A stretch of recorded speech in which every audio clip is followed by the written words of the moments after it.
অক্ষয় তৃতীয়া হলো বৈশাখ মাসের শুক্লপক্ষের তৃতীয়া তিথি। অক্ষয় শব্দের অর্থ হলো যা ক্ষয়প্রাপ্ত হয় না।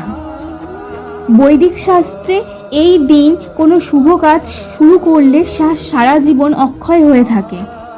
অক্ষয় তৃতীয়ার দিন এই কাজগুলো একেবারেই করবেন না, হবেন মা লক্ষ্মী রুষ্ট।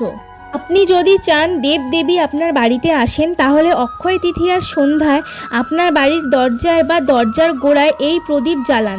আপনার দরজার অশোক পাতা দিয়ে একটি মালা লাগাতে কিন্তু অবশ্যই ভুলবেন না। কোনো অভাবী বা ক্ষুধার্ত ব্যক্তিকে দরজার বাইরে খালি হাতে পাঠাবেন না। আপনার সামর্থ্য অনুযায়ী দান করুন। অক্ষয় তৃতীয়ায় এই বিষয়গুলো মাথায় রাখুন। হিন্দু বিশ্বাস অনুযায়ী দেবদেবী ঝাড়ুতে থাকেন বলে বিশ্বাস করা হয়, তাই সন্ধ্যার পরে বাড়ি ঝাড়ু দেওয়া শুভ লক্ষণ হিসাবে বিবেচিত হয় না।